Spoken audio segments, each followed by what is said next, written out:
Kicks.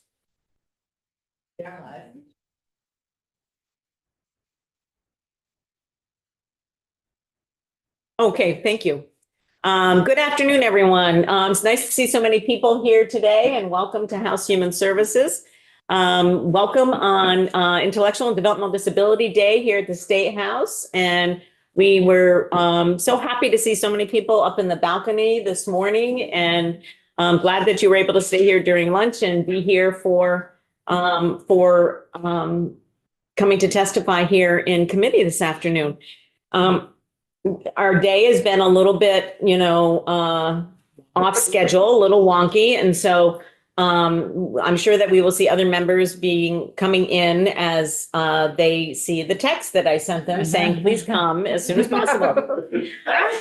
So I believe we have Mr. Fry, who is going to join us at the head of the table here and to share a few words. And what we like to do when we have visitors who this is their first time here, at least this year, and we have lots of new committee members. Unfortunately, not all of them are here. Right here in the center, David. There you go. Thank you, sorry. That's all right. You get to face me square on. All right.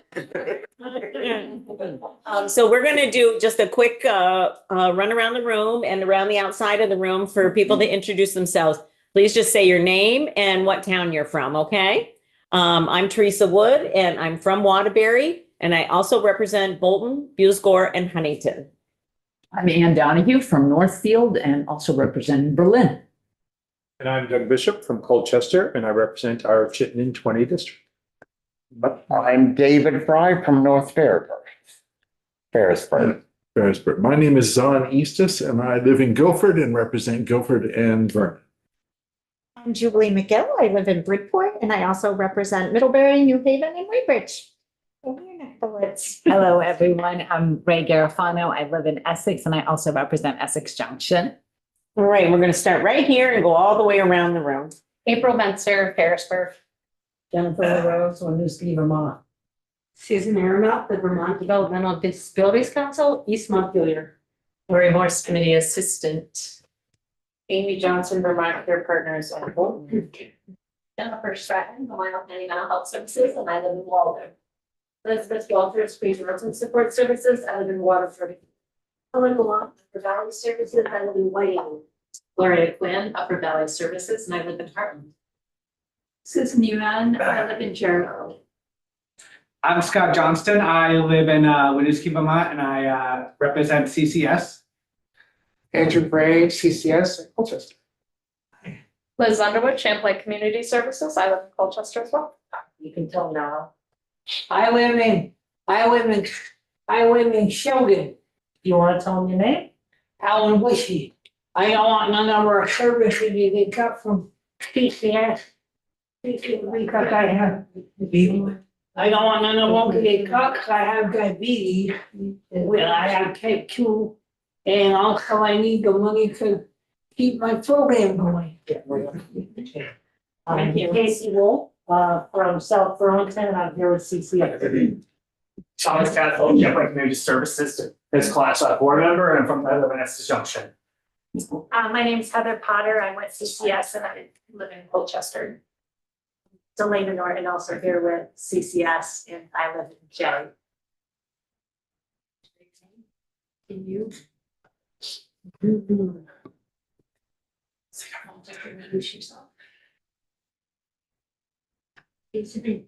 Marissa. AKA Diva. Oh, okay. From CCS. Okay. And from Milton. Yeah.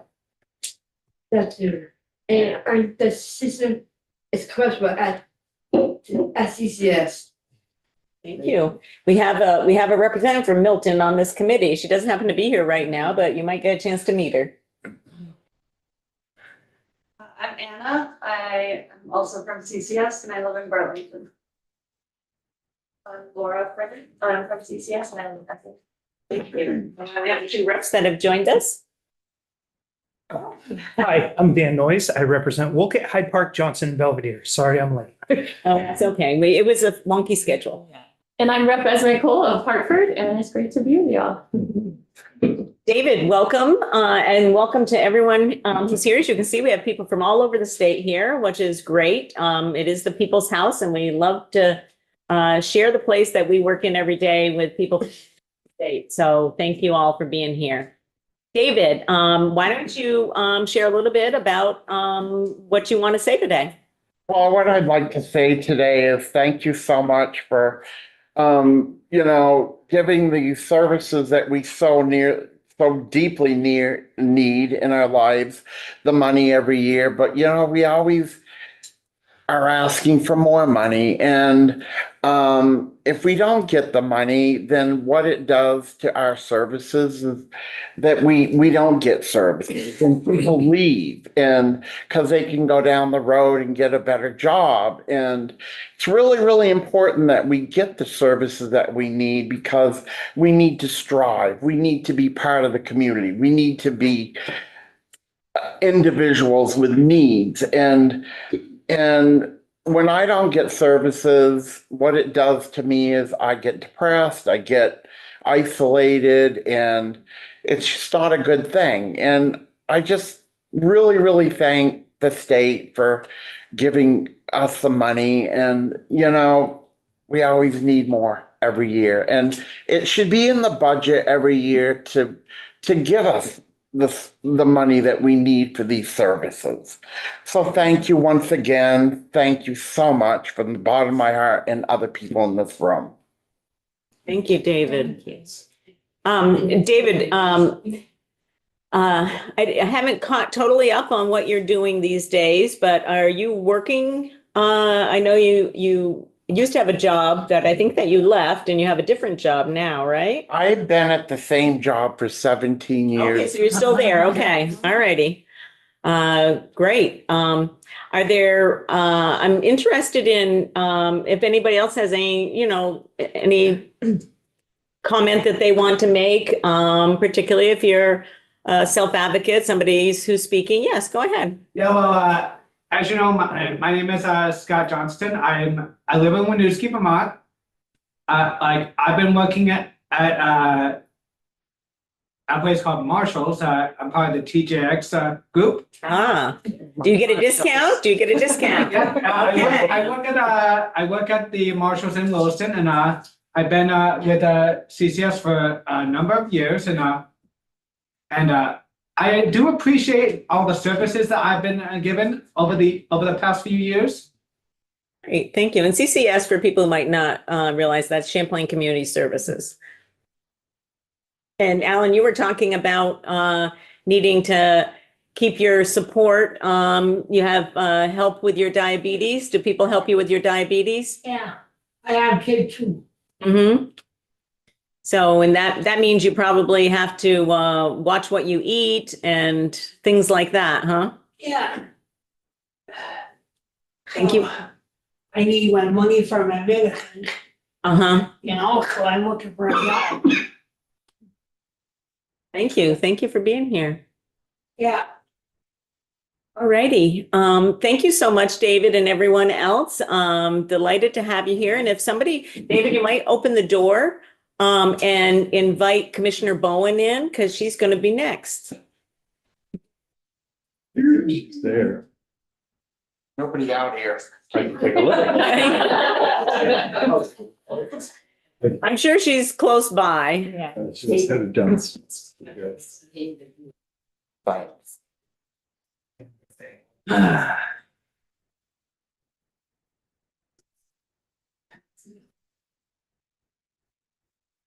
I can stay for a couple more minutes. So Commissioner Bowen is going to be here because we have some questions, and we had started a presentation, or she had started a presentation a few weeks back about the changes that are happening in service coordination and case management. And then we also had asked her to talk about what's called payment reform. No, Stuart, I see you're online. Can you text Dr. Bowen and tell her that we're ready for her?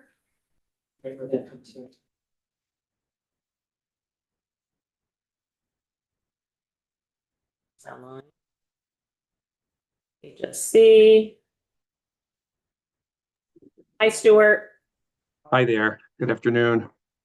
Can you text Jill and let her know that we're ready for her? Sure, I will do that right now. Thank you. So anyway, so we had to, temporarily, suspend that testimony because we ran out of time. And so, she's back today, and it just happened to be, Disability Awareness Day here at the State House. So, it'll be great for y'all to hear an update from her. And then we are going to have, Gloria Quinn speak from Upper Valley Services, and then Susan Yuan, a parent and longtime advocate, going to speak as well regarding the impact of some of these changes. So hold on to your hats for just a moment, okay? Oh, that's, yeah. Thank you for appreciating. I appreciate that. I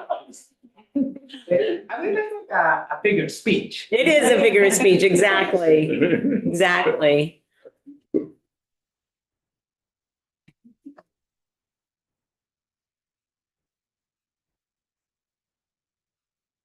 Were any of you able to meet with your representatives?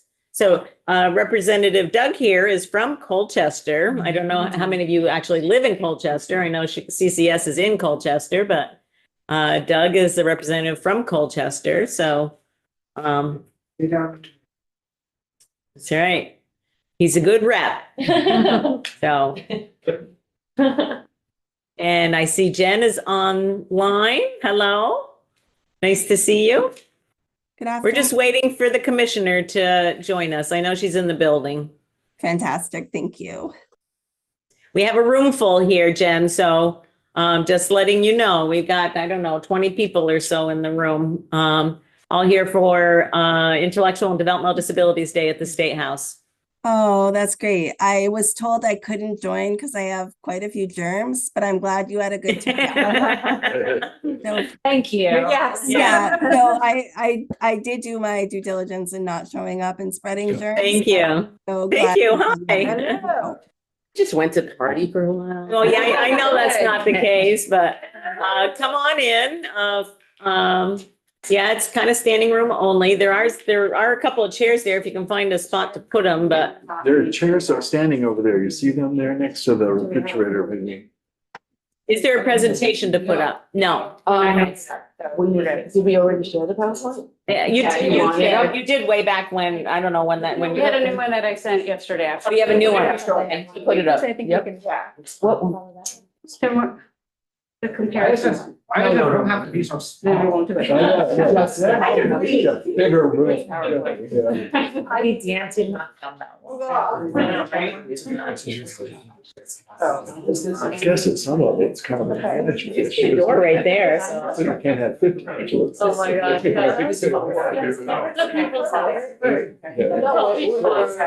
Yeah, wait. That's it. Real clear. Do we have a chair? There's, Well, I don't know. if you can pull them out there. Not the one I sent. No, not that one. No. That one. It's this. This one I guess. Yeah, it's the one we had before. Yeah. Additional chair as well. Second, third chair. Here, no, you take this one. Here. Oh, okay, we have something from Jen that's just a chart. No, that's not what we were hearing. We wish, where we left off last time. That's what I said. Is it the same thing as what you left off? Yes. Last time? Yes, it is. Okay, do you remember what date you were here? Does it have it on there? February 11th. All right. Oh, God. He gets the gold. You get the gold star for the day. Did you just read it off? He did. Well, we'll give him a gold star anyway. You to do that anyway. It's very funny. All right, February 11th. Oops. Okay. I don't have anything Oh, on there we February. go. Okay, I'm seeing it. What? Oh my God. February 11th, and Oh, there, I look see under it. Jill Bowen. Got it. Okay, and we went all the way through conflict of interest, and we're up to we were just ran out of time when we were talking about payment reform. So it's on slide 16, it starts on slide 16. And we've done introductions all the way around. So I think we'll forego introductions since you all have been here before. So thank you for joining us. Thank you for joining us again. We appreciate it. And I do have to say that two of us need to go down to appropriations at 2. So it won't be anything that you said, I'm sure. But we need to get up and excuse ourselves at 2. So I just wanted to let you know in advance. Well, thank you. I officially Jill Bowen, Commissioner for Dale. It's good to see everybody, and a shout out to Green Mountain Sport Advocates, self-advocates, for today, acknowledging their amazing work and the work of all the disability self-advocates. And I do want to thank you for having us back to finish payment reform. We were, partway through that, but I think it makes sense just to start at that point in the PowerPoint. Jessica Bernard is here, who is our expert in payment reform. And so we'd like to just go ahead and proceed and continue to share that with you. Thank you. Do you know the entire PowerPoint by heart? No, I bet Probably by now. a reference just to keep me on track here.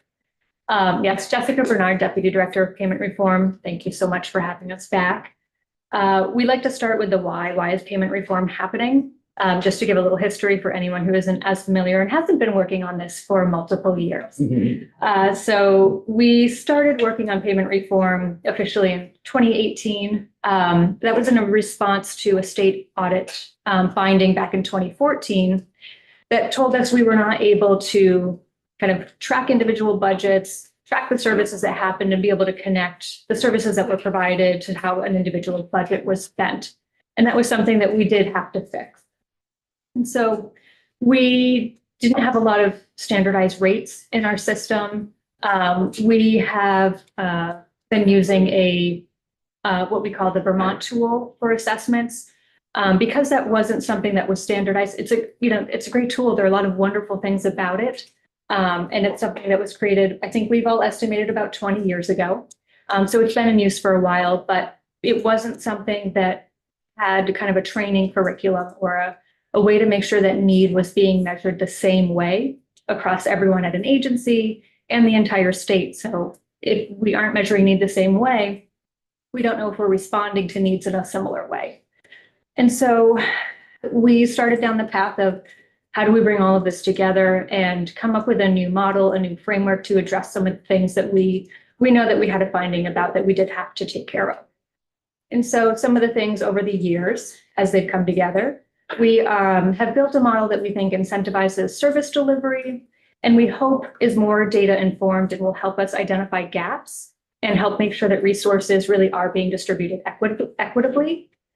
So in a nutshell, payment reform is a response to some audit findings. And as conflict-free case management has come on the scene, we also knew we had to kind of make the two things fit together and take each other into account.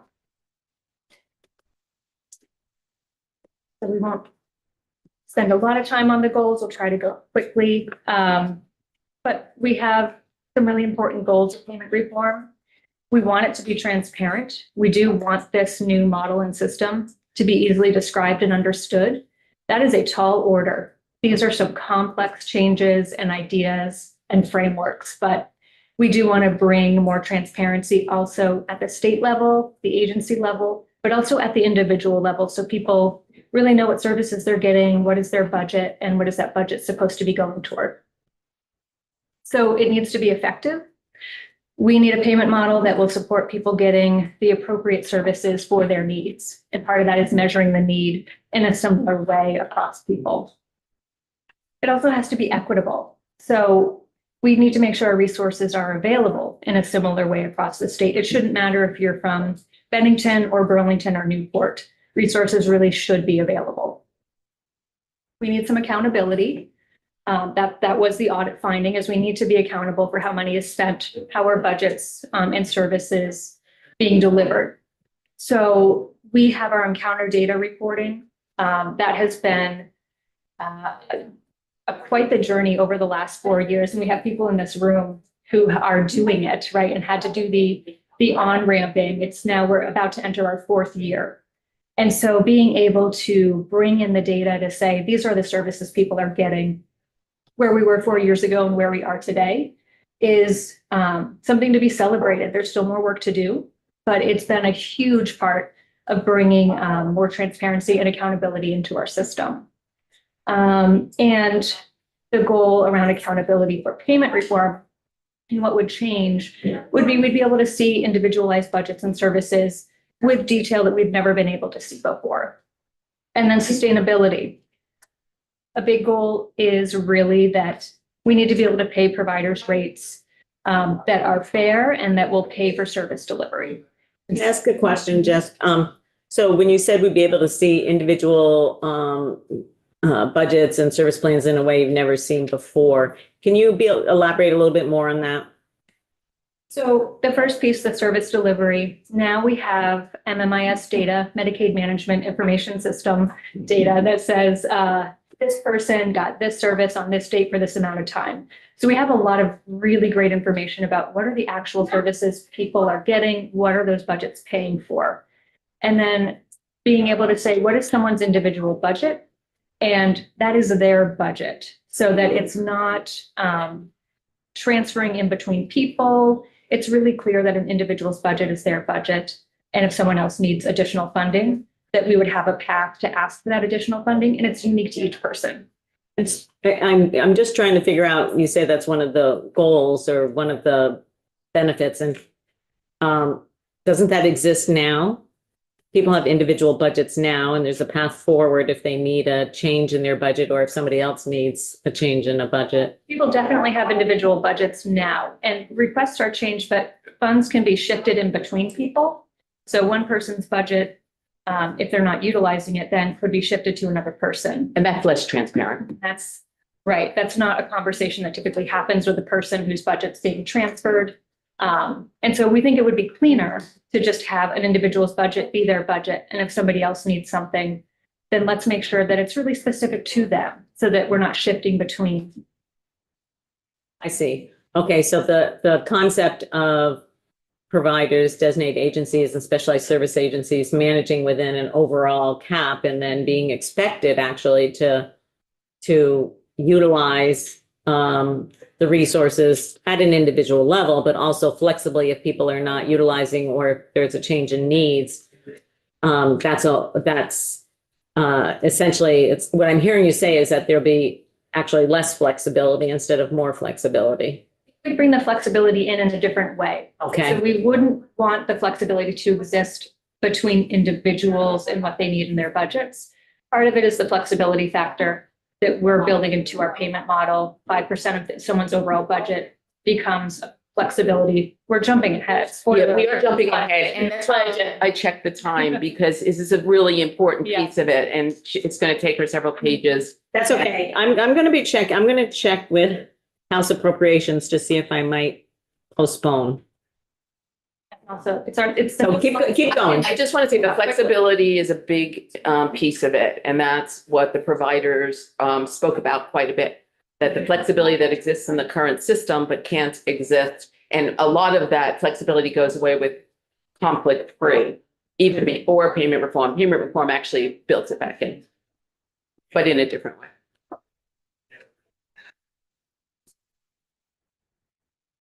So one more.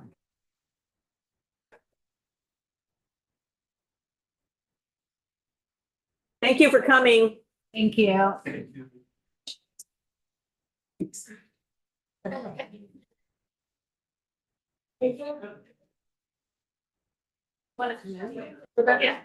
Should come on in now and then we can close the door because it's getting noisier. Yeah.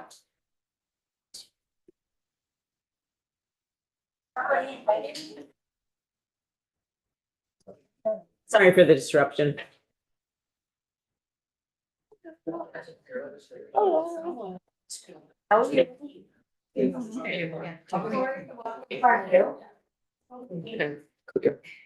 Sorry. Go ahead, Jess. So if we look at the next slide, this is a very high level overview. There are a lot more details to the framework and to this model, but to try to break it down so that we could all talk through it and digest it today. For the future process, what we're proposing is that someone will do the new needs assessment, the supports intensity scale for adults, we call it this day. It'll help identify their level of support. We have 6 levels of support identified through the CIS-A. That will help indicate someone's budget range. So based also on where they live. So if someone has a shared living provider, if someone lives in a group setting, someone lives in their own apartment, those have different kind of budget price tags that need to be attached to their residential situation. So everyone may want community support, but if you live in a group setting or if you live with a shared living provider, those are 2 different budgets. So we've broken it out also by residential setting in addition to the level of support. And then we have context questions. We have some questions that are required that the new case managers are going to have to ask everyone as they're doing the assessment piece. So after they've taken their CIS-A, doing some person-centered planning, they need to ask a series of required context questions. We are also going to have more broad context questions, but we have 7 that we've identified as having to be asked. These are required. They're not optional. So people will have a budget range. The context questions may indicate that they might need more than what their budget range is initially looking like based on their support level and where they live. And so that's where person-centered planning is really important. So people will be talking about the services and supports. What is the budget range? Have we identified something in those context questions that say, let's just see, you need 2-to-1 support or you need 24-hour support. This is something that we need to make sure you're going to get the supports that you need. So that person-centered planning process, development of the ISA, everyone coming together. And when I say everyone, individual, family, guardian, providers, new case managers, it's a team. That is where they need to plan for services and identify if there's a need for something more. That's The where context came from input from families, right? And from community. from Yeah. providers, from individuals, from community, from this legislative group, everyone has agreed that context is a really important piece to this process. And so if through this process, it's determined that someone's budget range isn't enough, they may need more. That's where we created the exceptions process. And the exceptions process will be led by the new case management organizations in terms of putting the request in, making sure they have all the information, the documentation, but it needs to be done with everybody. It has to be done in coordination with that whole team. Even though they're the ones who are putting it in officially, we are working on the process now and getting feedback from everybody, including how to make sure that individuals, families, guardians, as well as service providers are included in that request and making sure it's the right request. And so the agency's monthly payment is calculated based on that individual service budget and a utilization factor. And so the utilization factor is a conversation we'll be having with each agency. In the best of times, agencies deliver, 80% of services that are authorized. That's because there are things like people get sick, they go on vacation. Sometimes people really like the support that they're getting, and then maybe they don't want to go out in the winter. And so it drops off a little, or maybe they want something else. They change their mind. And so we rarely ever expect any system to be able to deliver 100% of services. And so we want to plan to try to get agencies rates that are appropriate for the amount of service that they're going to be able to deliver and to pay them based on what they're going to be able to deliver. And so this utilization factor will be based on data and conversations with agencies. So we're looking at data now. We look at monthly reports or having quarterly meetings with agencies to say, hey, it looks like you are delivering, let's say 60% of services that you've been allocated for right now. Does this look right to you? For some agencies, their data is going to look right, and it'll be a great tool to base that utilization factor off of. If an agency has some data reporting issues, then we'll need to have a conversation about, okay, how do we get your data reporting where it needs to be? And what do you think you're going to deliver? Because we want to get that estimate as close as we can because we don't want to hold back money. Agencies need every dollar. And we don't want anyone to have a payback. That's our reconciliation part of the model. So we want to. Before you move to reconciliation, can I just, well, I guess maybe I'll let you go through reconciliation because maybe it's part of that process. So we want to pay agencies based on what they think they can deliver. And so if it's 80%, great. Then we want to take all of the budgets. We want to assume we're going to be paying for 80%. People can get 100% of their services. That is absolutely something we would encourage. We just typically don't see that as a possibility. So we will make that payment on a monthly basis to agencies. And that payment also has a 5% flexibility factor. Every budget has an additional 5% added to it that agencies can use for whatever sort of Medicaid approved service or support or program or initiative that they would like to use it for. It could be to respond to an individual need. It could be to develop a program. It could be really for any activity that they're feeling like, I need to be able to respond or I need to be able to do this. Here's a 5% kind of cushion that they can use flexibly for whatever they see fit. Once again, as long as it's Medicaid approved. And so that's where some of the flexibility comes in to, we're not switching between budgets, but here's this flexibility factor we've built off of all of the budgets. They don't have to be connected to a person. They can be. Or an encounter. Or an encounter. They don't have to encounter it. This is funding we want them to be able to use how they see fit. In addition to that, our shared living provider rate, agencies can keep up to 35% of it, which is an amount that they can use. We would hope to support shared living providers. There's a lot of work that goes into recruiting, training, maintaining relationships, attracting. But if there are additional funds to that, they can be used also not connected to just an individual person. That's money that they will have access to. And then we also have a 3% reconciliation corridor. So let's say an agency is trying to deliver 80% of services and they deliver 77% of services. That's within our 3% risk corridor. And we're going to say, great, you don't have to pay us back. You can keep that extra 3% because you were really close to your goal. So we've tried to build in a few different ways that there is flexibility where we're saying you can respond to what you need to respond to. And then the reconciliation piece, at the end of the fiscal year, we'll look and see what was delivered, what were we making monthly payments for, what was your utilization factor. And if people delivered less than that 3% risk corridor, then there would be a payback to the state. But if they deliver more than the 80%, there would be a payment from the state. So that's what we've proposed in terms of how the payment mechanism would work. Can you, the PMPM, and then there's additional things that might be added on, like as a fee for service besides the PMPM, right? Yeah. Right, yes, we would have a new service breakdown. So we would be paying that monthly bundled payment to providers for like residential services, employment services, community supports, which includes respite, things like that, which we know that most people get.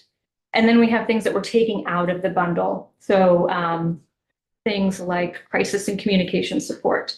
Those are things that some people need, but not everybody. So that's going to be an addition on to the budget planning range. So these ranges don't have to pay for absolutely everything. There are some things that will be added on top of that budget planning range because we want to make sure someone doesn't say, hey, I need communication support, but I have to choose less community support because now my budget is competing. We don't want that to happen. Same with crisis. So those are things that will be funded on top of the budget planning ranges. And then we have things that we've moved to fee for service. So vehicle and home modifications are a great example. Also our clinical codes. But if somebody needs a ramp at a shared living provider home, they need, let's say they need $15,000 in their budget. Instead of adding it to the budget and paying it out a little bit every month, we can pay fee for service. That ramp will be built, it'll be installed, they'll get an invoice for $1,500, and then they can go and fill that fee for service and be reimbursed right away. We don't have to reconcile. That's a fixed cost. So we've also added clinical and nursing services as well to the fee for service so that it's not reconciled. Go ahead. That you said it's reimbursement based, so they have to get paid back for the addition. So an agency would get invoiced, and so let's say it's $1,500. So they would bill it fee for service, so they would get paid through Medicaid.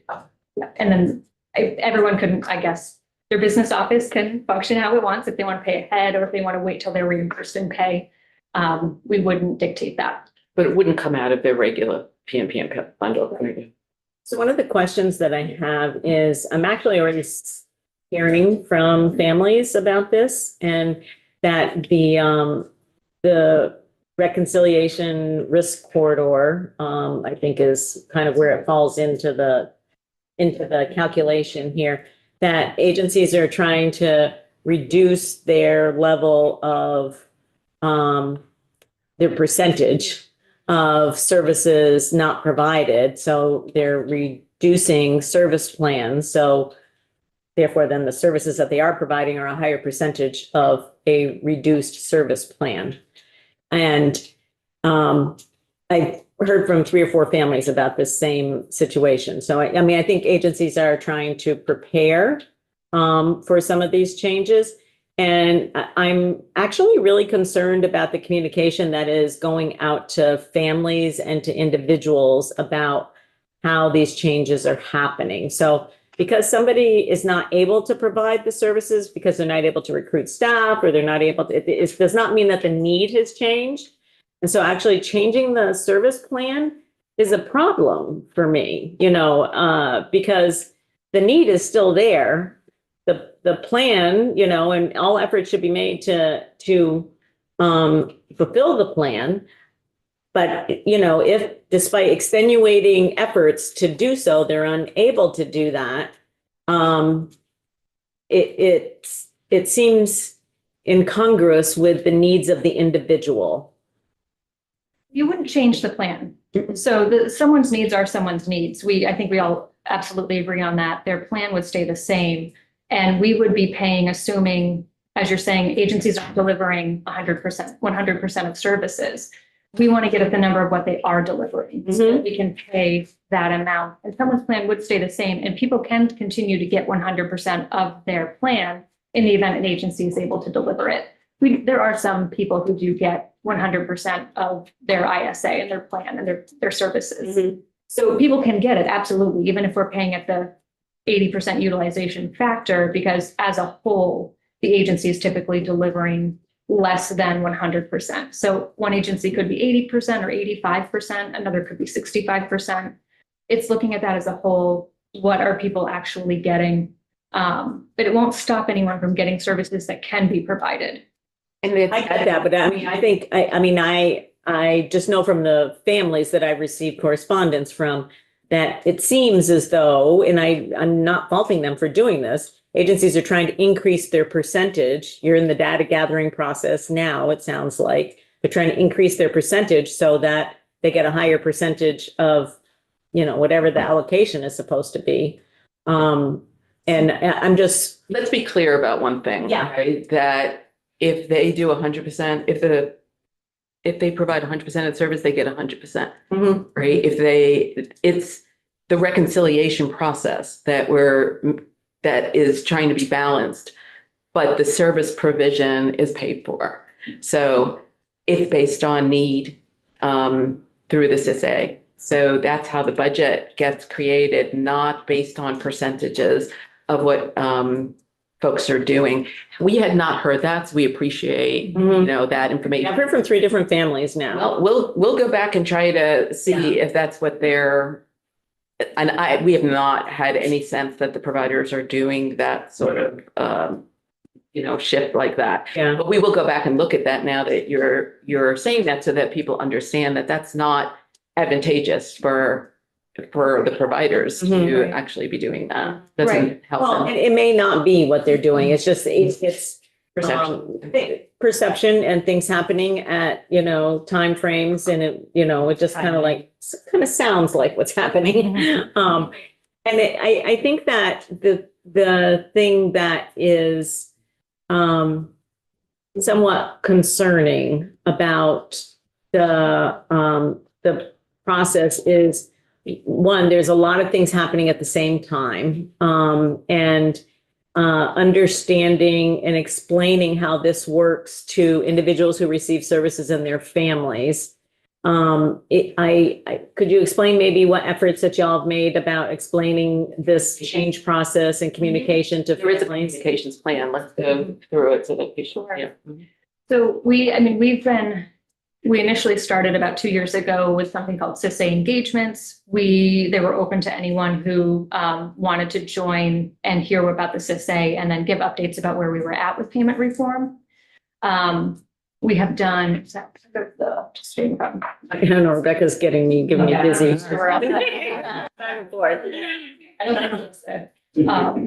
don't know the slide, but so for payment reform specifically, we've started that process of trying to help people understand just the CISA and some of the early payment reform initiatives that were happening. We've shifted into like our latest plan is that we're scheduling different sessions for COI and payment reform. We're looking at mid to late April. And then in May, to have conversations that are more open town hall style so that we can get people information. We wanted to make sure we have as much developed as possible before we start talking to people specifically, but we're working with agencies as well. So there have been several different agencies just in the last month or two where either myself or Jen and Jeff, our division director, assistant director, will go and talk about what's changing. Sometimes it's staff, sometimes it's also individuals who receive services. So we're also trying to get messaging out directly by working with agencies who want to host us. You can still sign up. And in addition, there are, mailings for COI and payment reform that I think just went out or is getting the final touch. I'm not sure that's waiting on any approval, but I think that has gone out in a mailing. The first one went out through the providers. So that was the first one. And we received, I think for most of them, the addresses for everybody so we can do direct communication. And then there was informational that went out to all the providers so that, how do you communicate with families and individuals?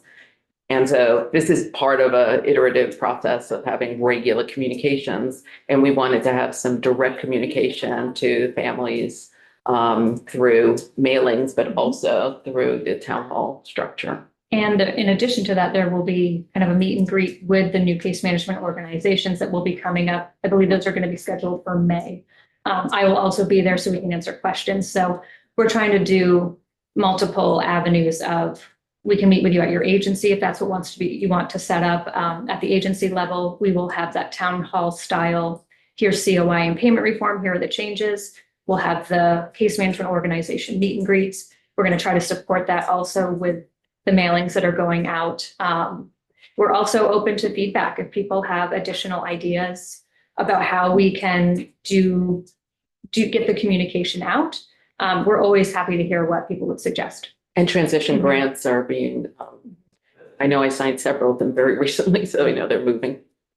Well, one piece of feedback would be not to wait for an agency to send you an invitation to come to a town hall, but to do that in every part of the state.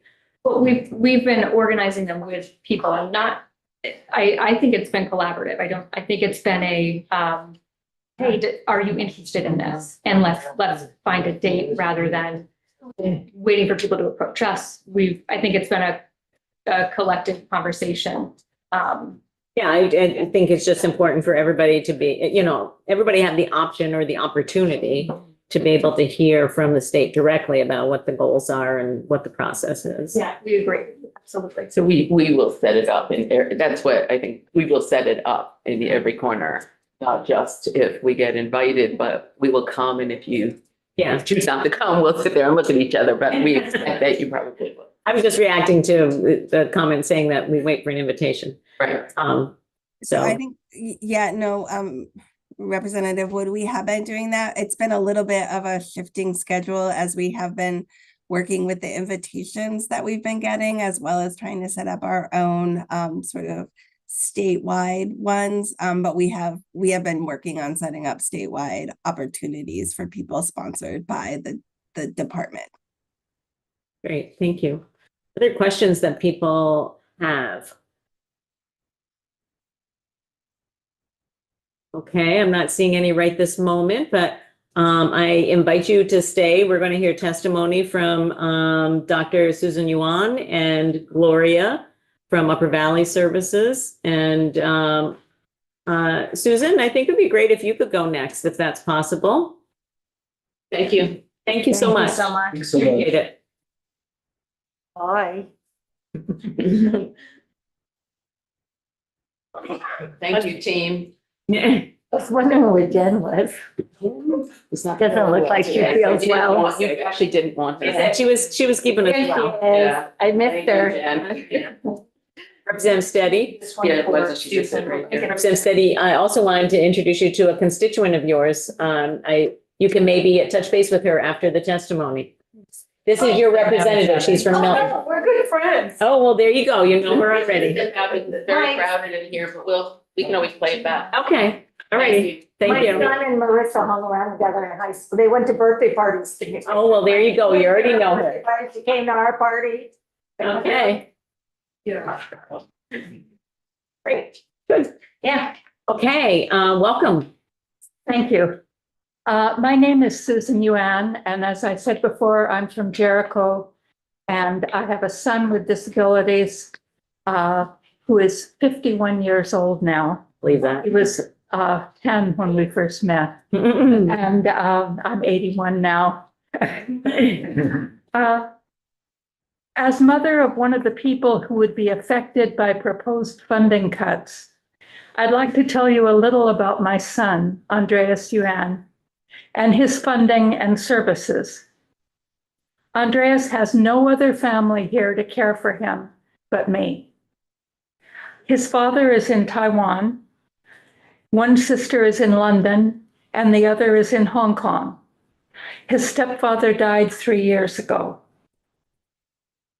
Andreas doesn't speak, but he understands everything in 3 languages, English and 2 dialects of Chinese, because he went to some Chinese schools when he was little.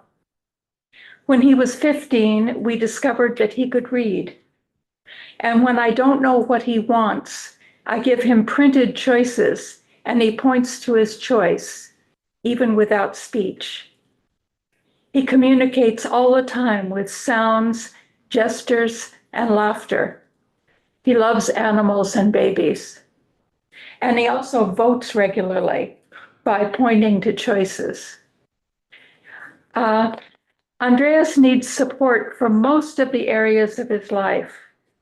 He needs support in the bathroom. He needs support getting dressed and undressed. He needs support preparing his food. He needs to be buckled into his seatbelt in the car. He needs someone with him making sure that he's safe in traffic, because he doesn't have a good sense of safety. If he sees a bus across the road, he'll head across the road. He doesn't care what's coming in the other direction. When we were first here in Vermont, we relied on respite to cover out of school hours while I worked to support us.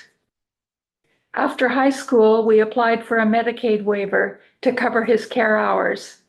And eventually we found we could get more support through a shared living model. During the week, he's with his care provider and comes home for weekends. This has provided not only real stability, but opened up opportunities for close relationships and life experience. For 18 years, Dre's companion, caregiver, was Jason, who was close to Andreas's age. Jason took him to concerts, they went camping, they traveled the country together, they went down to Florida for spring break. Dre even became Jason's best man at his wedding, and then he wouldn't give up the ring. But in the last couple of years, Jason's wife insisted that he stop working with Andreas. Not because she didn't like Andreas, but because Jason's work provided no supports for his future, no benefits for his future, no retirement, and not even any health insurance. And with a growing family, this was something that his wife was concerned about. Upper Valley Services, which coordinates the services for Andreas, found another provider and eventually an even better one. And the model continues to work, both because his supports continue stable and Andreas himself is resilient and good-natured. He comes home on weekends, but it's not easy. As I said, he's 51 years old and I'm 81. When it's time for bed, I say to him, you need to get up the floor by yourself. Remember the last time when I tried to pick you up and we both fell down? I'm not going anywhere, but at some point there will be no choice. I have to trust that his supports will continue. The quality will be there because I've chosen a good agency and Upper Valley Service cares. But care alone is not enough. The funding must be stable and sufficient. I can't even contemplate if the funding were cut for his supports. His good life would fall apart, as would mine. Susan? I feel I would be remiss if I didn't talk about the great hugs that Andreas. Very strong man. He hugs you, you know he has hugged you. And it's wonderful. He sounds remarkable. Thank you for sharing a bit of your history and Andreas's history. I appreciate that. And can I ask you a question? So is it your understanding, Susan, that under the, so I'm presuming that there has been an evaluation, that there's been a SIS, the Supports Intensity Scale A for adults is what the department has shifted to. Has Andreas had a SIS A completed? He has. And what is your understanding of what that would mean for his services in his budget? Because I haven't asked recently, I don't know how exactly that translates into a dollar figure.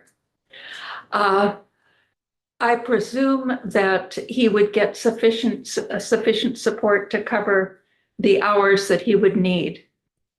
If there was any discrepancy, I'm sure the agency and I would work very hard to advocate for an adjustment, and that there is a process for exceptions.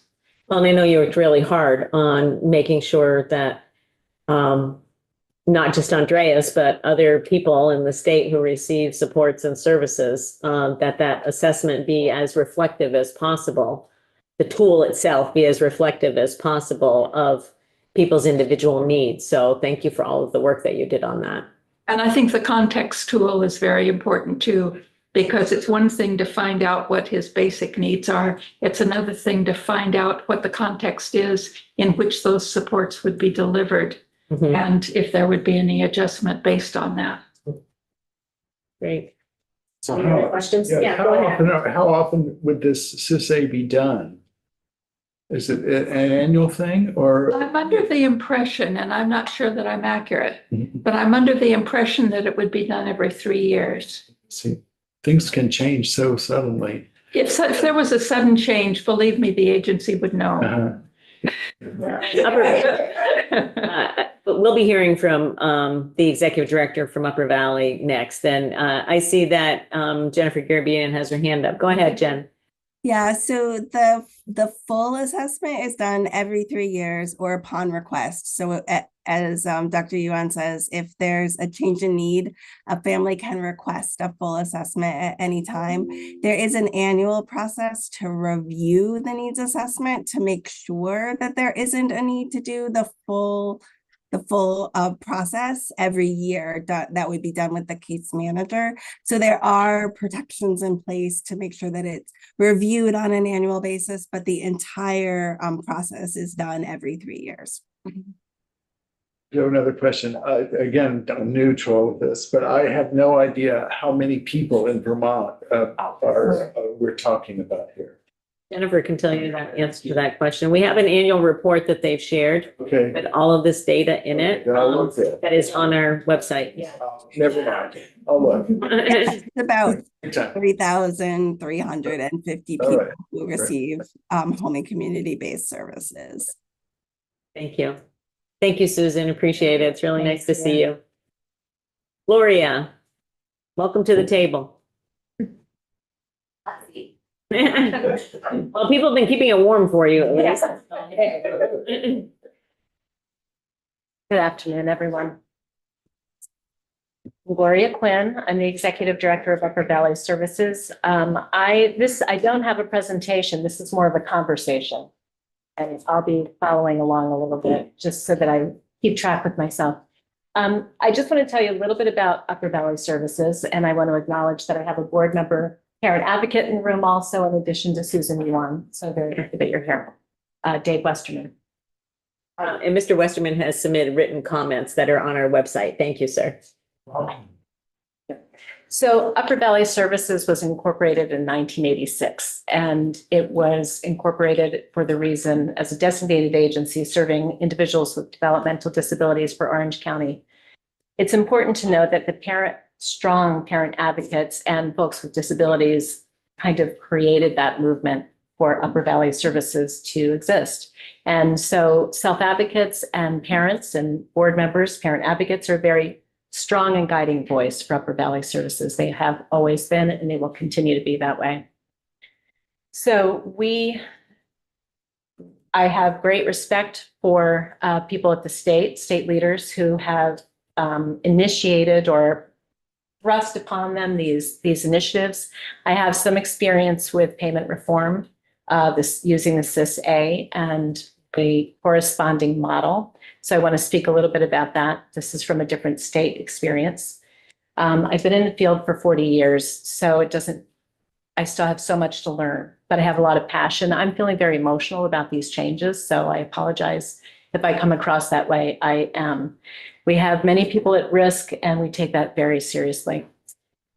So in the backdrop, of course, I don't need to tell anyone here, these are unprecedented times already. Federally, at the federal level, there's almost landmines around every single corner, and people are very afraid and they are confused. It's a chaotic environment already.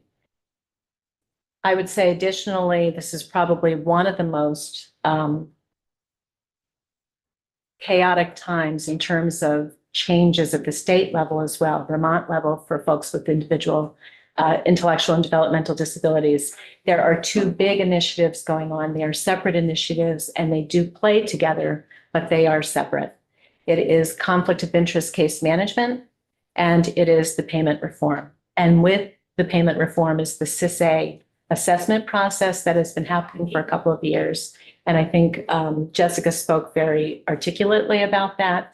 I think that our experience of some of these things and there are some differences of understanding about some of the things that were conveyed. So I'm going to do the best I can to convey what I think is most accurate. And I'm more than happy to have anybody intervene and share any additional information. So I want to speak clearly that from my perspective, and I don't tend to use metaphors, but I feel the metaphor. I feel that these changes that are coming fast and furious, we're feeling it may have been in process for many years, but right now it's coming fast and furious. And I would say they feel kind of like a tidal wave.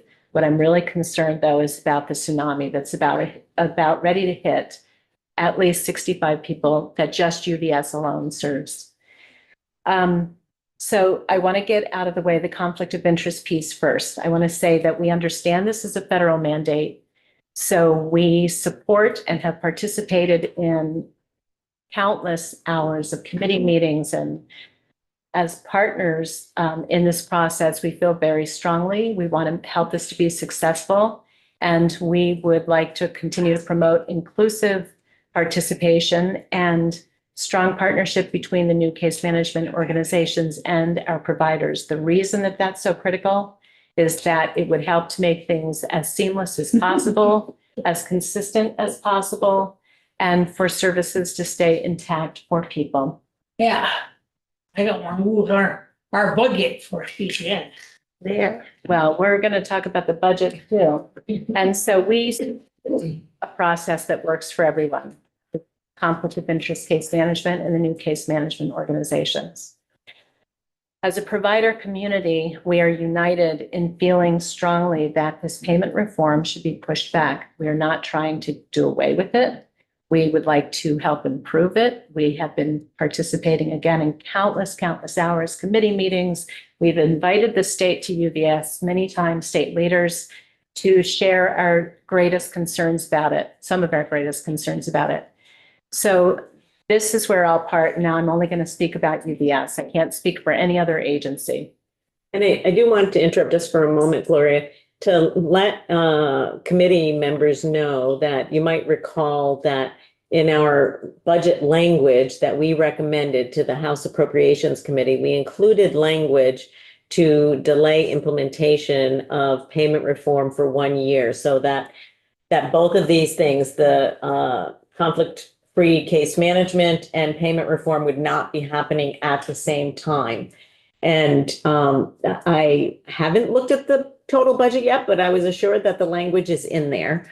And so, when we vote on the budget later this week, that language is present, and that will enable the continuation of the process that Gloria is speaking about in terms of continuing to fine tune and really understand the impact on individuals and their families and staff and the providers over this next year. Because I think that, I know that people are well-intentioned. I just am not sure if they totally understand the individual impact that we are hearing reported from individual agencies about what would happen to services for some people, not all people, but for some people. So I wanted to connect the dots a little bit for people on the committee, so that they understand that it was language that we recommended, that's in the budget, and that we will vote on later this week. And as a provider community, and I would say for UVS parent and board community, we're very grateful for it. We think it's critical, and we want to participate in helping to support a design that's going to be effective for everyone involved. So I want to also emphasize that the payment reform is not a federal mandate, and I understand the reasons that were explained why it's happening. But it is not a mandate. And so taking time to push that back, taking time to refine it so that people are not hurt, we think is a really important thing to do. We've done hours of analysis ourselves as an agency, and we continue to do it every time the payment reform is modified. And one thing that has not changed through this modeling is that we have at least 65 people at significant risk, just UVS alone. This is not even counting other agencies. We have 65 people who are at significant risk of losing their homes, their built-in supports. This is through the Shared Living Provider Program. Built-in supports, their communities, places that they've lived, connections. And that is because the CIS-A has their score, their 6-tier levels, if you recall. Their score has been less than what the highest level would be, which shouldn't happen. But I will also say it's because the rate structure has not increased at the 2 top tiers at the level that is needed. They've suppressed that to the 4th tier, and that's where those rates stay for staffing and shared living providers. So for the 65 people that we serve, it results in high risk. Some of these are very significant slashes. I would say that over the past 3 to 4 years, we've been very appreciative of legislative increases, and we have followed the recommendations. We would have done it anyway. We gave everything to our staff. We gave everything to shared living providers, contracted staff. We gave it because they deserve it. And we wanted to promote stability and retention. these resulting slashes, if the payment model stays the way it is right now, these resulting slashes would be significant for the many shared living providers in our system. It's almost a third of the people we support that this is going to impact. That's too much. It's too many people. It shouldn't impact anybody. That's my professional opinion. I think there's a way to do this so that people are not in unsafe situations. So the risk is that they lose all of this. When I compare this to a tsunami, I'm actually not exaggerating. So if you imagine losing your home and losing your connections and relationships and churches and maybe a job and everything you've known. And the real difficult thing here is that there is no alternative. There is nowhere else to go. There is no housing. We don't have staffing. And if we did, it would cost 2 times, 3 times as much as it does right now. It does not make sense to destabilize this number of people. There are 89 people in our agency right now, based on our analysis, that would have reduced services total to the tune of about 2.4 million. That does not make sense to me. That services would be drastically cut that much. Susan's son is one of those people who would be at great risk of losing his shared living provider.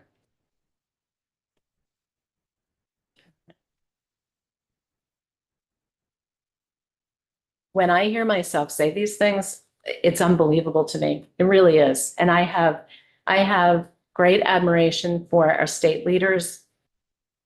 I understand what they're trying to do. It needs more time. I have lived through this model in another state, and I'm telling you, this is a model. This is a consultant who puts this model out there, and I'm sure they've made millions and millions of dollars. It's their business. That's what it is. This is not Vermont specific. This is the same basic model in many other states. Change the rates, change the structure a little bit, but it's the same basic premise. The difference is with other states to Vermont, Vermont has no safety net. That's the difference. I did this in another state, and even though agencies went out of business, wait lists were so long and increased. Many families were in crisis. There are lawsuits in some states. Even though that was the case, we kept everybody safe, and I knew that we could. And we could live with that, and we grew from that. I don't have anything else here. We don't have anything else here as Vermonters. There is no other place for people to go, and we can't afford it anyway. It's 2 to 3 times the cost. It just doesn't make sense. And UVS, we run 6 crisis beds for the designated agency system. Not all designated agencies rely on us, but many do. We're the fallback. I've got no one behind me. UVS has no one behind us. There's nowhere else. So I don't see why it does not make the greatest sense to the leaders of the state that they would give more time to do better analysis or to adjust the model so that every single person is safe. 10%, I'd say there's way more than 10%. If it's already 89 people at UVS alone, and I'm not speaking for any other agency in the state, then it stands to reason for me this is more than 10%. And even if it was only 10%, it's too many because there just isn't anything else as an alternative. So I think we have to do better in this state with the model. Conflict-free case management is something that we will learn to live with and partner with. But we could give many examples of how the model still needs work. The coordination that we expected to be in there by our own provider analysis was at 90. They reduced it to 60. Why? That's not Vermont specific. It's because that's what they did everywhere else. That's why. So this modeling does not work for the context of what we're living in right now. Everybody here already knows there's no housing. It's one of the highest housing or homeless populations nationally. We have the same staffing shortages nationally as everybody else. or maybe worse, because we can't even get staff to come into this state. They want to, but we can't get them in because we don't have any place for them to live and they can't afford it. And to compare rates to other states that do not have the same cost of living as New England and particularly Vermont is also, it is a misdirect. So I think there are many things that I'd want to dig in a little deeper and where they came up with some of these rates and why it's suppressed at rate 4. And the other thing that did come up, we pride ourselves as an agency on providing as much service as we possibly can. 100% is what we aim for all the time. And 100% residentially is what people get. Now, if we don't have the funds to go beyond that 80%, to give 100%, then it's already limits our ability to do this. We've used our reserves. We are very tight and frugal. And what we've used our reserves on, housing, staffing. That's what we've used it on because the rates don't match what we have to pay. And we can't use Medicaid funds to pay for housing anyway. So agencies are about as stretched as we can be. And when we put other people at risk that we serve and we can't come up with anything else, that scares me. And I'm very emotional about it. I've never seen anything like this in my 40 years of serving people with intellectual and developmental disabilities. It's my great privilege and honor. But we aren't magical and we can't make sense of this and we can't make it happen. So I would ask that you help us to create more space and time so that this can be continued and adapted to help everyone to be safe. That's basically it. I have a question. I think I just want to clarify. I think I heard you say earlier that the conflict situation is a federal mandate. It is. I've heard other people say that's not the case. So I wonder if you could just say, but then maybe there's some confusion. The payment reform is not. Okay. Yeah, So that maybe is that's not where a the confusion mandate. I hear other people speaking too. Right. The conflict-free case management system is a mandate and we support it. It's federally required. The payment reform new model and use of the SIS is not a mandate and it can be pushed back. Is in your estimation, is the payment model a way to get toward the conflict? It works in tandem, are they completely separate? It's a Or great question. I continue to hear that it's in tandem, and I would suggest that unless this is my professional opinion, I'm not a numbers expert at at the state, and I'm not privy to the numbers that they have. I would say the only reason you'd have to couple it is because you're using funding from it to pay into the case management and to make that work. Maybe that's the case, maybe it's not. But I do not believe that the flexibility is a reason. I've heard that quite a bit. Our current system provides flexibility. It allows us and Teresa said it perfectly, it allows us at a capped amount of funding to reutilize funding if someone does not need something over here. And I want to emphasize with permissions and authorizations, we then will use it over here. Guardians are involved, states involved, everybody's involved. So it is with permissions and authorizations. And believe me, these spreadsheets are crazy. When I moved to this state, I thought this is something I never want to see again. There is beauty in it though. You can track every single change that happens. It is not true that it's not transparent. You can track all of it.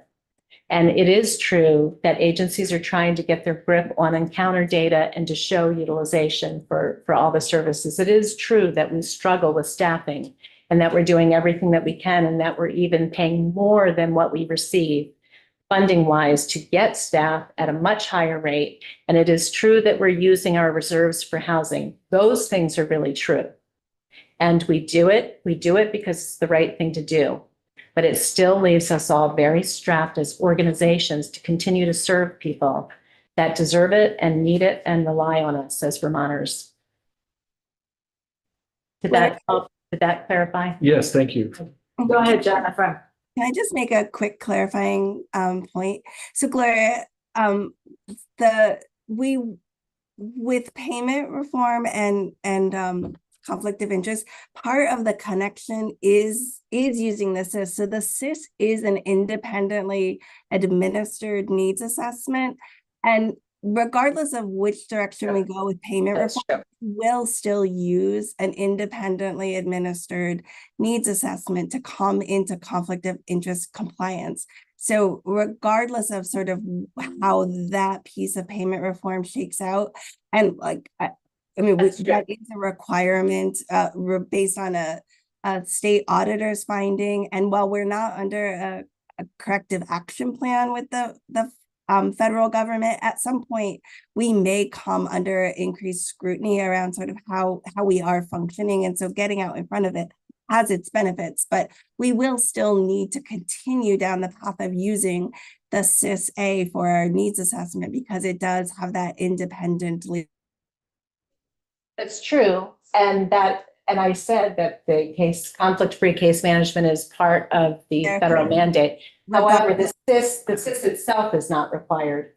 And it does, but it has been. Jennifer, your sound comes in and out, so we thought you were done. So,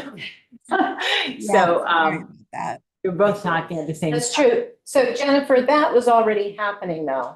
This next wave of conflict-free case management, it's already been contracted to PCG and they're already doing the SISs. And I know that we need to align the funding. And so that is something that needs to happen.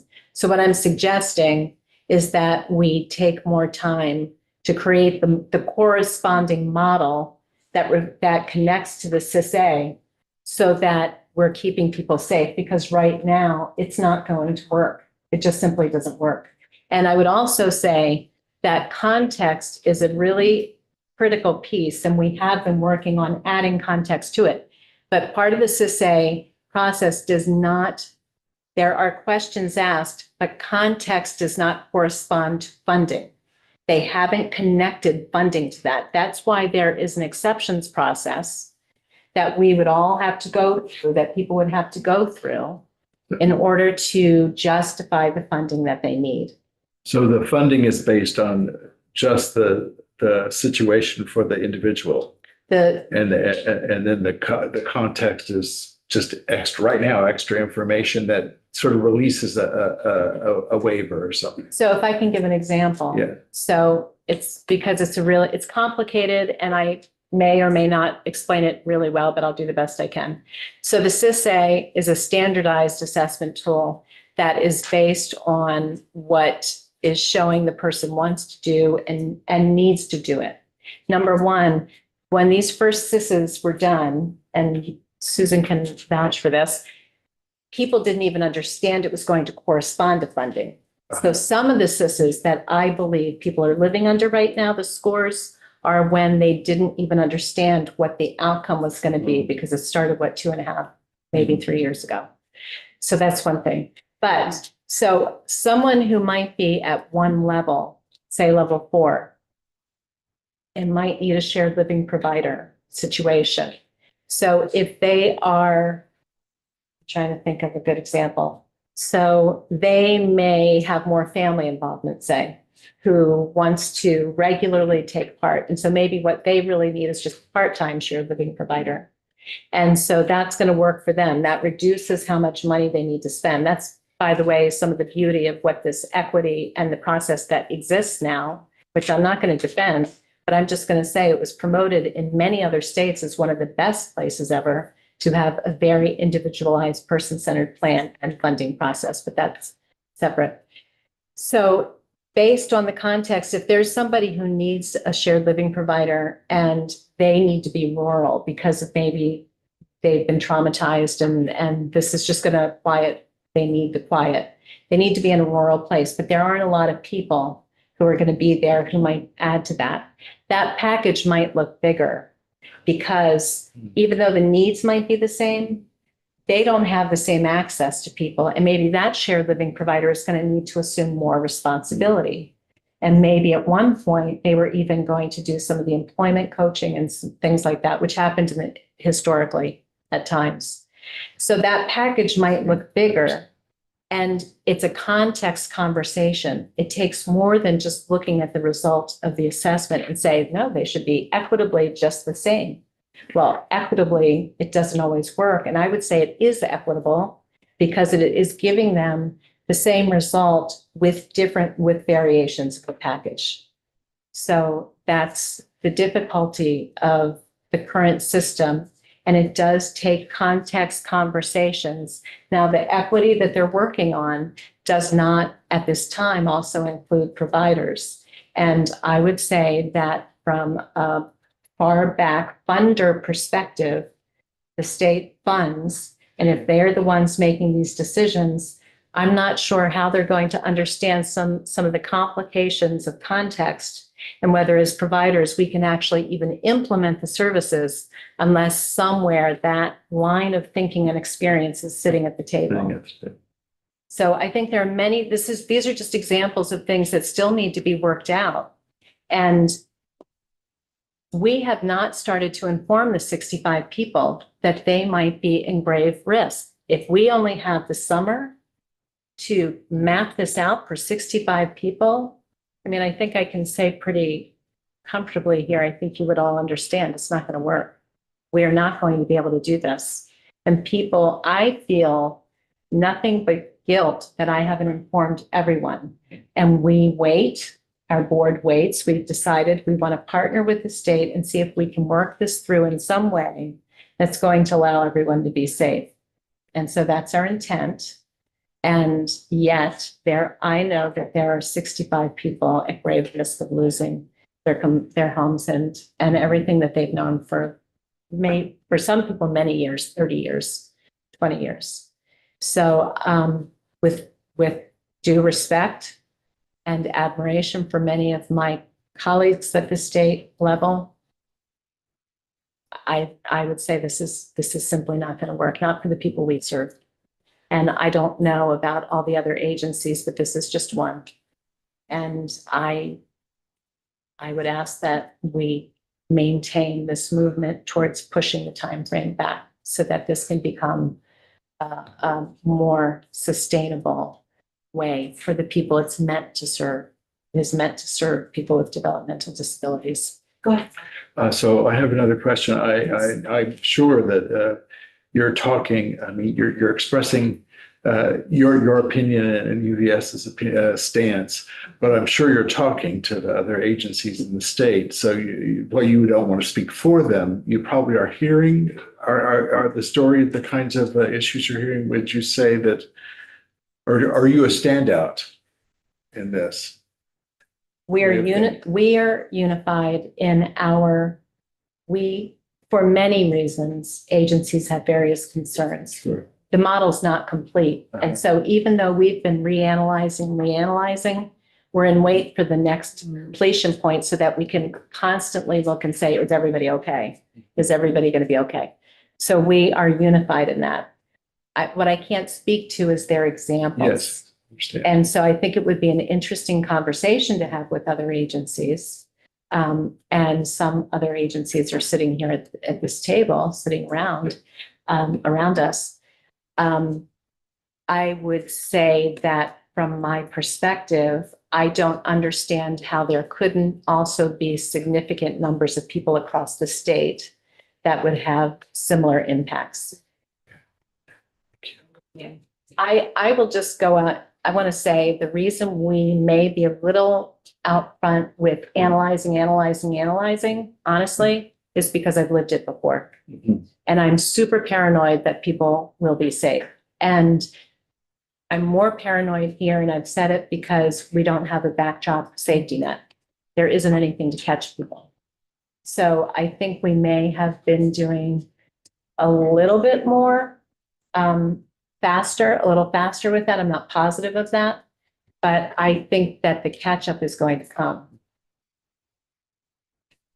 I'm sorry if this is repetitive of some of what Representative Eastis has been asking you, but I'm trying to better understand with these 65 individuals, you said something earlier about due to the construction of the SIS-A process and that tool, that the scores, these individuals do not place them in the highest level of service needs.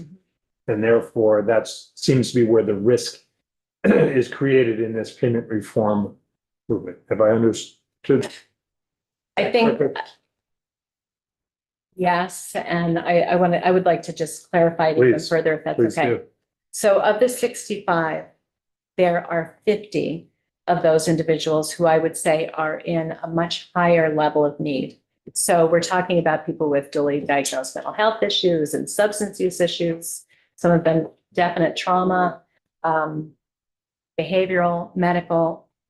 Higher as recognized by this SIS-A tool? That's a great question. Or it's not being recognized? Some of them were recognized and many of them were not. We were going through and we were shocked at some of the variations. What I would have said was a level 6 for sure was showing up at 1 for 3. So it's not everybody, but there are many people who are not at the same level. We vehemently disagree. And this is where some of it does not capture it. I think there could be many reasons for that. One is context, and 2 is that there were many people for quite a period of time who took the SIS that parents did not know it was going to correspond with funding. And it was set up as a kind of trial period. And I may not be saying it exactly the way it was languaged, but okay, Susan's nodding yes. So I have been looking at why is it so off for so many of the people that we serve. And I don't know how off it is. So it's 89 people where it is just off. Why would, I'm trying to understand, help me understand, the full context of how that may be used for these payments may not have been clear. How would that change the process that people went through the SIS-A? I would have thought they would have had an understanding it would have at least impacted the service plan or something. So it's a great question, and I'll do the best I can to answer it. And I would invite anybody around the room who also would like to answer it. So the needs assessment that we currently use, yes, it's very clear. It's based on identifying need. It is looking at all activities and what level of need requires support. It is more clear cut. The SIS-A is very kind of futuristically oriented towards what people would like to do. And so it was never designed for a funding tool. It was never initially designed as a funding tool. The SIS-A assessment was designed as a planning tool. And so this has been used. It's a great planning tool. No problem with it as a planning tool. It has been designed to correlate to funding, which I have had to emphasize with people who were about to go in to take the SIS-As. Please remember to emphasize the support that is needed for anything futuristically that you see or what the person wants to do. Emphasize, please. This is not the only place these problems have happened. In Rhode Island, the same thing happened. It's because we are very much about putting the best foot forward. People are very capable, but unless you are very clear that, yes, very capable with support, yes, they can work with support. That's what correlates to funding. So does that make sense? I think so. So with the needs assessment that existed, you'd sort of list A through Z of all of the needs. Mm-hmm. But if you're future planning through a SIS-A process, you're looking at what parts of A through Z are needed to make a next step for the future care. So you may not have listed all of those things. It's just, Anybody want to chime in? Sounds like apples and oranges is what it sounds like to me. Yeah, if I may Yeah, add please. a little bit. Thank you. So I think. Can you say your name for the Oh, record? sorry. I'm Jennifer Stratton. I'm the Executive Director at Lamoille County Mental Health Services. And I've had the privilege before I moved to my CEO position of being the Developmental Service Director at Lamoille for over a decade.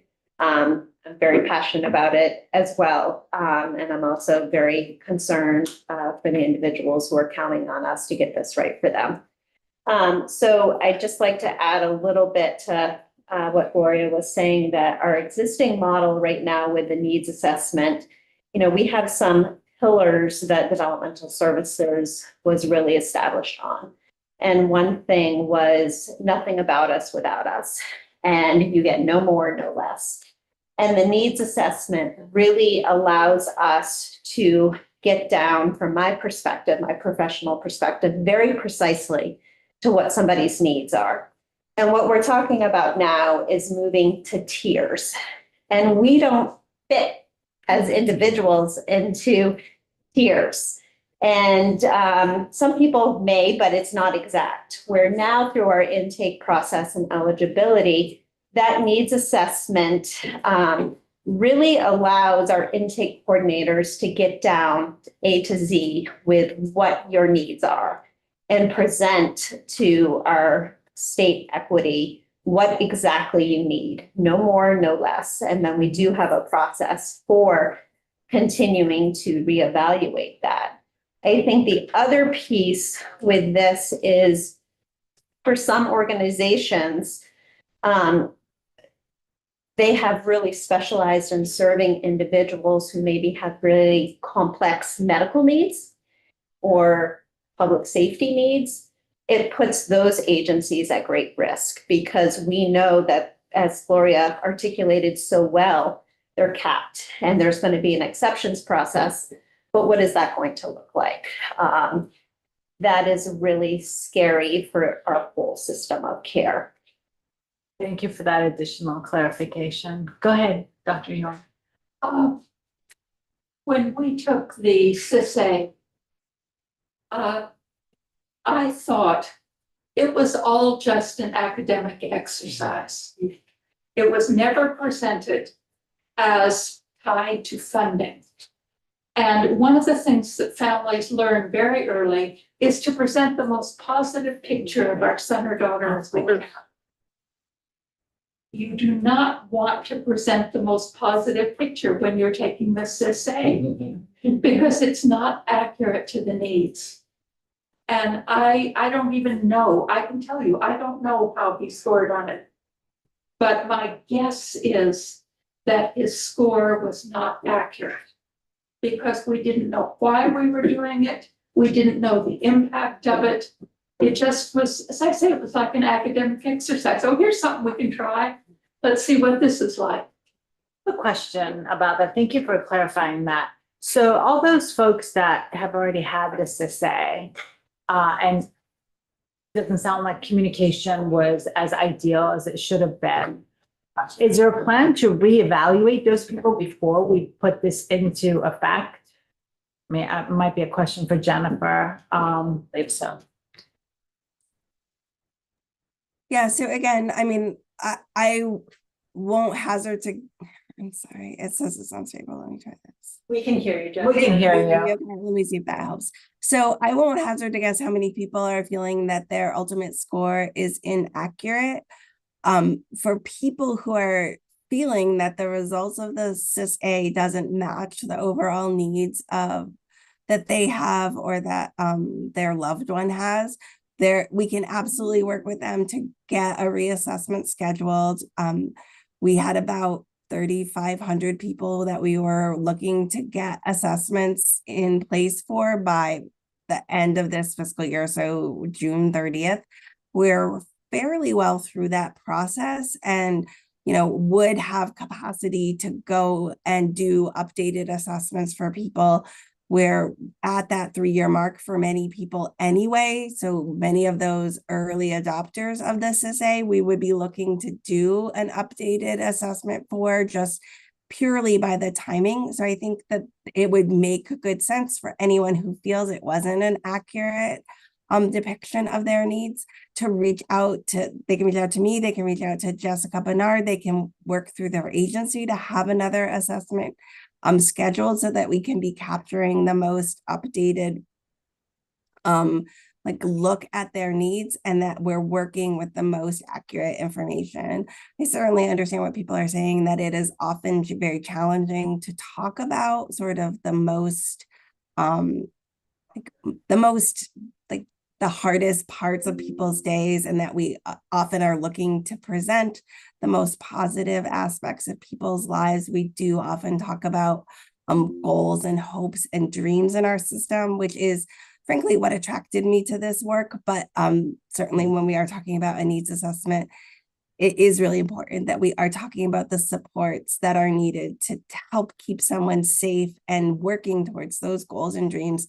Something that I think it did take us a bit of time to work with those assessors to be able to frame in a way that felt comfortable for people. So certainly, especially some of those early adopters, it would make sense to talk to us about getting an updated assessment. Thank you, Jen. So if I can just add, Jen, that's even more reason why more time It's fine. is Yeah. needed, because it takes a long period of time to have people go.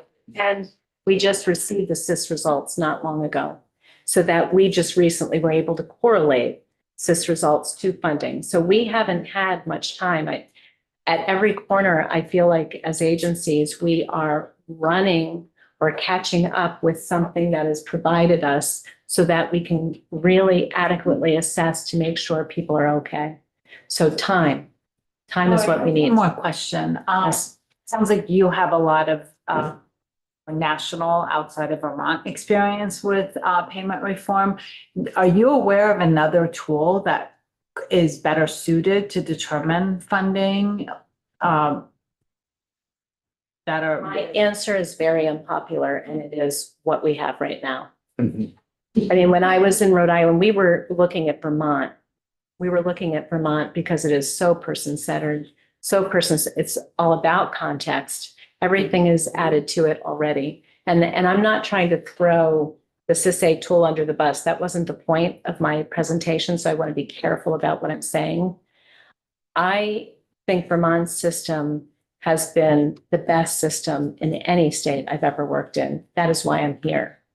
It is difficult to see it changing to something that I've experienced already, but it is not in context with Vermont. It's not specific to Vermont. Vermont's models and the way that we operate is very different here. And this is going to create boxes. As Jennifer said, we have 6 levels. Right now, every single proposal that you could read, and I sit on state equity, I'm very proud of it. It's a lot of work, but you can see why there are differences from one funding package to another. You can see it, and you can track it by these massive spreadsheets. You can see when anything changes for anybody. And it's hard work. I mean, it's not easy. It's easier to just have 6 packages, but it doesn't work for Vermont, those 6 packages, because we don't have a bunch of group homes here. You know, and I'm not going to say what is better or not better about anything. I'm just going to say people live the way they live here, and it is very specific to the individual. There's nothing more person-centered than Vermont right now. So I would say that this CIS assessment tool makes things easier and more predictable, and does not work well for people. And I happened to work at another agency in another state where we worked with most medically oriented folks, and it did not work well for them. And we were always in the exceptions process, which became very bureaucratic and bogged down. And there were great state leaders, and we worked it out, and we made sure that funding was adequate and people did okay. But people were in group homes, and I never worried about keeping people safe because I knew we could move things around, and I had lots of staff resources that we could move around. They also supported people in shared living and in independent apartments. We did all of it. But here, it is primarily focused on shared living, which is great. It's worked very well for many people. And UVS is one of the Act 186 grant recipients. So thrilled and grateful for that. We have 4 apartments in process. We have another home in process, an ADU in process, and that will help many people who want to live on their own, be on their own with staff support. coordinated support, we will do that. We want there to be a continuum of support. Lots of options. That's what people deserve. But right now, what we have is nothing. We have no living resources, meaning housing. We have nothing. So they're really just, we have to keep people in place. That's what we need to do. Thank you so much. Are there any other questions? I guess Ellen Malone from Upper Valley, in one pressure point for the time frame, we're not supposed to share these budgets. These budgets aren't going to be available until July. State time frame is when independent case manager introduces it to the family.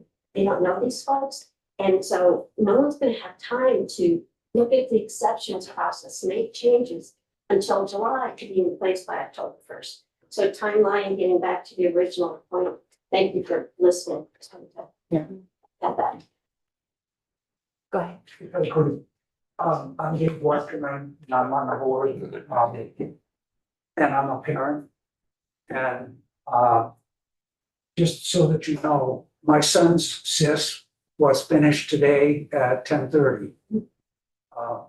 And when I asked Danielle, the CIS evaluator, are we the last one? It was, no, there's hundreds still to go. So this isn't even done yet. So Gloria, when she says 65, and then all over the state, there's thousands of other people and there's still hundreds of CIS evaluations, and I don't know when they'll be done, soon, I hope. But that further compresses the That time. available time. Thank you. We really appreciate your time and attention. Thank you so much. Thank you all for being here and. Tell us what happened with Mike.